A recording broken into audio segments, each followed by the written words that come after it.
ರಾಕೇಶ್ ಪೂಜಾರಿ ಅವರು ನಿಧನರಾಗಿದ್ದಾರೆ.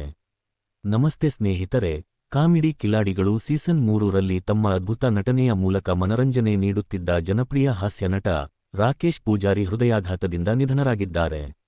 ರಾಕೇಶ್ ಪೂಜಾರಿ ಅವರು ಉಡುಪಿ ನಿವಾಸಿಯಾಗಿದ್ದರು.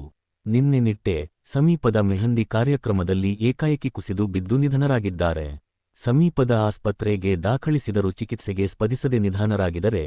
ಈ ಸಂಬಂಧ ಕಾರ್ಕಳ ನಗರ ಠಾಣೆಯಲ್ಲಿ ಪ್ರಕರಣ ದಾಖಲಾಗಿದೆ. ನಟ ರಾಕೇಶ್ ಪೂಜಾರಿ ಹಿಟ್ಲರ್ ಕಲ್ಯಾಣ ಸೇರಿದಂತೆ ಸಿನಿಮಾಗಳು, ಧಾರಾವಾಹಿಗಳಲ್ಲಿ ಕಾಮಿಡಿ ರೋಲ್ನಲ್ಲಿ ಕಾಣಿಸಿಕೊಂಡಿದ್ದಾರೆ.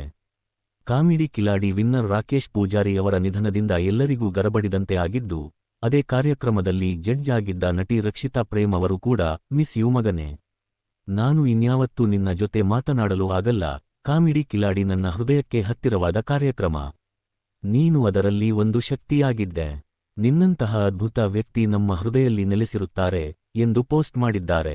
ರಾಕೇಶ್ ನಿಧನ ಸುದ್ದಿ ಕನ್ನಡ ಕಿರುತೆರೆ ಲೋಕ, ತುಳು ರಂಗಭೂಮಿ ಕಲಾವಿದರಿಗೂ ಅಚ್ಚರಿ ತಂದಿದೆ. ಇನ್ನು ಹೆಚ್ಚಿನ ವಿಡಿಯೋಗೆ ನಮ್ಮ ಡಿ ಕನ್ನಡ ವಾಹಿನಿ ಪೇಜ್ ಸಬ್ಸ್ಕ್ರೈಬ್ ಮಾಡಿ. ಧನ್ಯವಾದಗಳು.